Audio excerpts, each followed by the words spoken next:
Good morning students.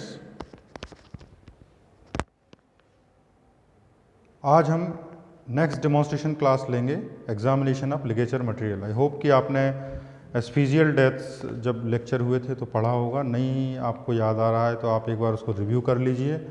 उसमें hanging और strangulation के चैप्टर्स में लिगेचर मटेरियल का बार बार जिक्र आएगा। अब आपको हम आज डेमोन्स्ट्रेशन क्लास में हम डिस्कशन करेंगे कि लिगेचर मटेरियल यदि आपके पास आता है तो आप उसका एग्जामिनेशन करके रिपोर्ट कैसे बनाएंगे। ठीक वैसे ही जैसे मैंने पिछली बार 2 क्लासेस में, एक क्लास में मैंने इंजरी के लिए वेपन आपको पढ़ाया था, फिर नेक्स्ट क्लास इंजरी रिपोर्ट पढ़ाई थी, उसके बाद अगले में मैंने वेपन पढ़ाया था। आज मैं डिस्कस करूंगा कि एक वेपन का एक लिगेचर मटेरियल आपको जब रिसीव होता है तो उसका एग्जामिनेशन कैसे करते हैं, इसकी रिपोर्ट कैसे लिखते हैं। तो लिगेचर मटेरियल जनरली कम मिलता है, जनरली ये तब हम पोस्टमार्टम करते हैं हैंगिंग से रिलेटेड। कभी कभी ये एट द टाइम आप हम पोस्टमार्टम करते हैं उसी समय लिगेचर मटेरियल बॉडी के साथ या तो अलग से आता है या बॉडी पर ही गले में लिपटा हुआ होता है, तब हमें at the time of postmortem he ligature material का एग्जामिनेशन करना होता है। और हम एग्जामिनेशन करने के बाद अपनी रिपोर्ट पीएम रिपोर्ट के साथ ही उसी में लिखकर सबमिट कर देते हैं, तब हमें दोबारा लिखने की ज़रूरत नहीं होती है। परंतु कई बार क्या होता है, पुलिस इन्वेस्टिगेशन में जो लिगेचर मटेरियल है जो कि रिकवर्ड हुआ है वो उस समय उनको पुलिस पर्सनल्स उसको साथ में लेकर नहीं आते हैं, तब वो बाद में लेकर आते हैं और बाद में फिर आपसे कुछ प्रश्न पूछे जाते हैं कि इन प्रश्नों का उत्तर दीजिए। क्या यह कॉमनली जो प्रश्न होते हैं कि क्या यह लिगेचर मटेरियल जो हम दे रहे हैं, क्या इससे फांसी या फंदे गले में जो निशान हैं उससे जो फांसी लगाई गई है और जो गले में निशान है, क्या वो गले के जो निशान हैं इसी रस्सी से आना संभव है। तो आपको ये देखना है कि क्या यही रस्सी जिसकी चौड़ाई, उसके जो फीचर्स हैं, उससे गले में जो निशान है वैसा निशान आना संभव है। दूसरा प्रश्न ये पूछते हैं क्या इस रस्सी में इतनी क्षमता है कि इस रस्सी से कोई व्यक्ति फांसी लगा सकता है या गला घोंट सकता है, स्ट्रेंगुलेशन कर सकता है। ये 2 प्रश्न बहुत कॉमनली पूछे जाते हैं और हमें इन 2 प्रश्नों का उत्तर हिंदी में लिखकर देना होता है कि हाँ यही रस्सी इसी फांसी या इसी पीएम संबंध में उपयोग में आना संभव है, हाँ यही इस रस्सी में इतनी पर्याप्त क्षमता है कि इससे कोई व्यक्ति फांसी लगा सकता है। इन्हीं 2 प्रश्नों के उत्तर हम जो लिगेचर मटेरियल है उसके एग्जामिनेशन से देते हैं। स्टूडेंट्स मित्रों की इसमें जो एग्जामिनेशन में जब पीएम करोगे तो इसमें आपको बातों को रिलाय नहीं करना। ये मैं बार बार से कहता हूँ कि आपको हिस्ट्री तो लेनी है पर पूरी तरह मानना नहीं है, पूरी तरह मानना नहीं, यानी मतलब अपना दिमाग खुला रखना है। आप एज ए साइंटिफिक ऑब्जर्वर आपको आपका काम करना है। आपको लिगेचर मटेरियल को सेपरेटली एग्जामिनेशन करना है और लिगेचर जो मार्क है उसको सेपरेटली करना है। ये दोनों एक दूसरे से मैच हो भी सकते हैं और नहीं भी। जो भी लिगेचर मटेरियल रिकवर्ड किया गया है यदि आपके पास आया है, इसका मतलब यह नहीं है कि यह बिल्कुल सही मटेरियल है, यह कोई दूसरा मटेरियल भी होना संभव है। तो इस बात की आशंका हमेशा दिमाग में रखिए कि जो लिगेचर मटेरियल है और लिगेचर मार्क जो हमें पोस्टमार्टम में डेड बॉडी पर मिला है, दोनों एक हो भी सकते हैं और नहीं भी। आपका काम है कि दोनों को अलग अलग एग्जामिनेशन करके यदि आपसे प्रश्न पूछा जाता है कि क्या यह लिगेचर मटेरियल इस फांसी में उपयोग में हुआ है, तो आप कहेंगे हाँ ऐसा होना संभव है। संभव है वो भी, क्योंकि एक सी 2 रस्सियाँ भी हो सकती हैं। ऐसा इसलिए है क्योंकि बहुत सारे कारणों से लोग हिस्ट्री को बदलने की कोशिश करते हैं। हो सकता है कि जो ओरिजिनल रस्सी है वो छुपा ली हो या हिस्ट्री मिसलीड करने के लिए कोई और रस्सी आपके सामने ला दी गई है। तो आप केवल रस्सी पर फोकस करें या आपका जो लिगेचर मटेरियल है, रस्सी के अलावा जो कॉमनली यूज लिगेचर मटेरियल होते हैं जैसे कि साड़ी को बहुत कॉमनली यूज़ किया जाता है फंदे के लिए, और भी कुछ हो सकता है, तार हो सकते हैं, इलेक्ट्रिक वायर हो सकते हैं। उसके अलावा आप घर में जो भी मौजूद चीज़ें हैं, प्लास्टिक वायर्स, वो यूज़ हो सकते हैं। रस्सी भी यूज़ होती है यदि रस्सी अवेलेबल है तो। पर रस्सी में एक समस्या यह होती है कि रस्सी खरीदने के लिए व्यक्ति को बाहर मार्केट में जाना पड़ेगा और जब आदमी सुसाइड की टेंडेंसी में होता है तो वो सडनली इम्पल्सिवली इस तरह का एक्ट करता है। तो जो उपलब्ध है वही फंदा वो यूज़ करता है। तो उपलब्ध घर में क्या होता है, लड़कियों के लिए, जिन घर में लड़कियां महिलाएं हैं वहाँ दुपट्टा आसानी से उपलब्ध होता है, वहाँ आसानी से साड़ी उपलब्ध होती है। तो ये दो आर्टिकल हम लोगों ने देखा है कि बहुत कॉमनली यूज्ड होते हैं। तो रस्सी हम पढ़ा रहे हैं, इसका अर्थ ये नहीं है कि रस्सी ही आपको हर जगह एग्जामिनेशन में मिलेगी। एग्जामिनेशन में आपको रस्सी के अलावा अन्य लिगेचर मटेरियल भी मिल सकते हैं जो कि बहुत कॉमनली घरों में पाए जाते हैं। फिर जो लिगेचर मटेरियल है वो यह ज़रूरी नहीं है कि वन पीस में आए। जब उसको उतारा जाता है डेड बॉडी को ऊपर से, तब बहुत कॉमन तरीका है कि उसको ऊपर से काट दिया जाता है और गले में से भी काट कर ही निकाला जाता है। और यदि हम पोस्टमार्टम करते समय निकालते हैं तो उसको प्रिजर्व करते हैं। वो हम पोस्टमार्टम एग्जामिनेशन में पढ़ा चुके हैं कि दोनों तरफ रस्सी बांध के और उसके बीच से काटते हैं जिससे उसका साइज़ इंटैक्ट रहता है। फिर आप उसका एग्जामिनेशन करते हो। तो ये वो सावधानियां हैं जो आपको रखनी है जब आप रस्सी का एग्जामिनेशन करते हैं। आज मैं आपको जो लिगेचर मटेरियल मेरे डिपार्टमेंट में है उसमें से एक आपको पढ़ाता हूँ कि ये देखिए,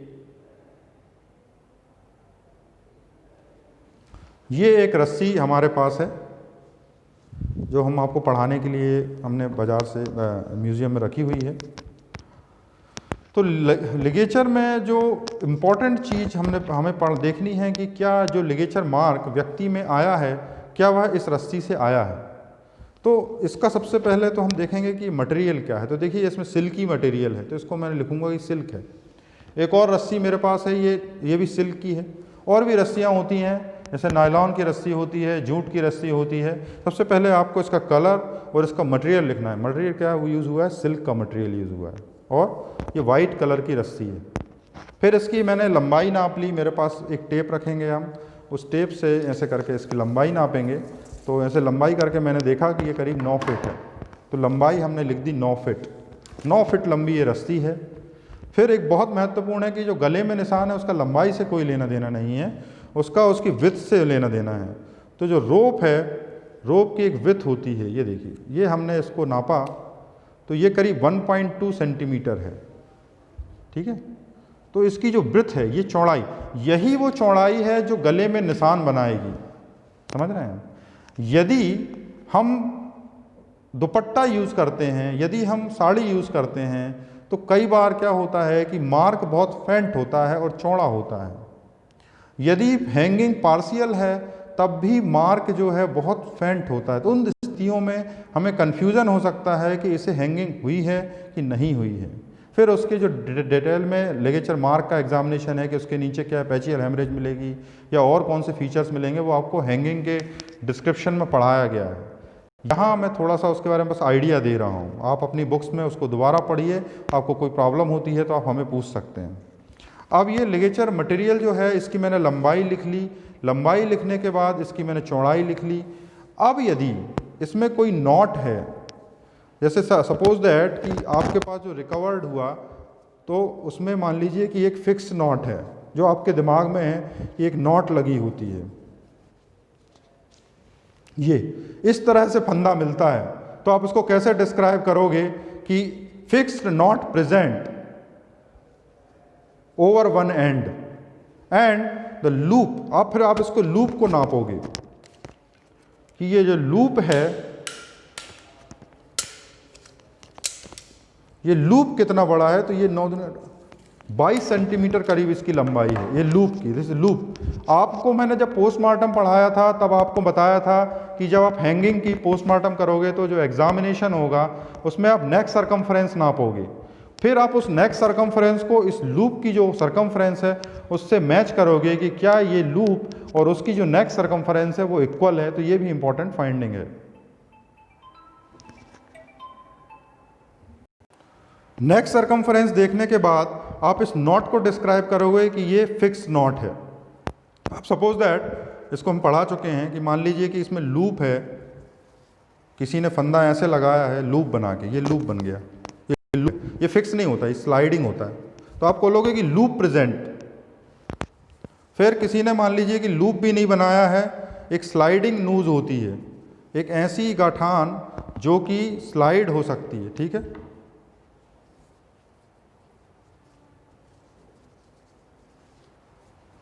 ये है स्लाइडिंग नूज। ये इसकी विशेषता ये होती है कि आप इसको छोटा बड़ा कर सकते हो, स्लाइडिंग नूज। तो आप इसको लिखोगे स्लाइडिंग नूज प्रेजेंट, इस तरह से आप डिस्क्राइब करोगे। फिर उसमें जो कॉमन फीचर्स हैं आप उनको एज इट इज डिस्क्राइब करोगे, क्योंकि there is a knot present over this end, there is a knot present over this end, in between there is a sliding noose present at this end from 1 feet to this end. So like that we will describe a ligature material. Whether there is loop, whether there is knot, whatever it is, you will write it. And if you recover this rope in 2 pieces and 3 pieces, then what you will do, you will describe all the pieces separately. Whatever you are getting, if you are getting a knot over there, describe it. If you are getting a noose over there, describe it. If it getting any stain, any other thing, if you are recovering any hair or any material which may be useful in the identification of the victim, you must recover that that material. Common material is hair, because people when use it as for the purpose of hanging, it is a common possibility that hair may be stuck in over the rope. So whenever you are examining a rope, you must see that is there anything which is used, which could be used as a evidence. So you must recover that particular hair or fiber so that it may be collected and sealed and handed over to concerned police constable. This particular evidence could be useful. So your purpose is not only to examine this rope, you are here to collect any evidence which is possible. Like same we have discussed in the weapon examination, whenever you are getting any evidence, you should collect it. Okay. So after this examination, you will write a report. Same in the last 2 classes we have discussed that at what pattern you are getting these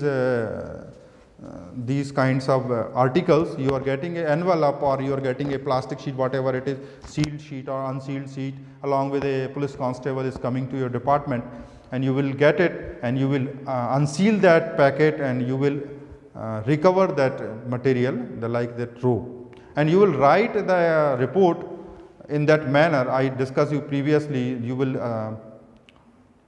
will write to the SHO civil line PS and regarding the ligature examination of ligature material in connection with the reference requisition number this and request and regarding the PM number this. Mention all these things because these things are related with this report what you are writing. Then you will write that received a packet, sealed packet with in the plastic sheet along with a Mr. Ravi or somebody who is coming police constable, and his name and his number and police station name. You will write over here and you will open the packet. What you will get, try to describe it. As I discussed in the last class about the weapon examination, when you are examining a weapon, you write all the details whatever generally you are seeing from the weapon, as this material of this material is this. So like that same you will describe this rope. I discussed earlier that this rope is made by the silk and this length is this and the noose is this and knot is there, and all the points I discussed you I wrote in this report. One important thing is that plies. You will see these plies are these folds. This rope is made by 3 plies. So when you write it, you will write that there are 3 plies. So there are 3 plies. This is useful because in the neck, when you will see over the neck the ligature mark, you will see there is a print. So that print is correlating with the plies present over the rope, and you will see the tensile strength. If this is very strong ligature material, so there is no doubt that it can bear the weight of the person. But sometimes there are weak ropes and they are not having sufficient tensile strength that they can bear the weight of the person. So you will write in the report, in the opinion, ligature mark present over in the given PM report could be caused by this given rope. It could be. You cannot be sure. It could be caused by this given rope. Next thing is that rope is having sufficient strength that it could be used for the purpose of hanging. This is your opinion. If you are getting any other relevant material like hair or fiber or whatever it is, you can recover it. You can mention in your report that I have recovered a hair and sealed packet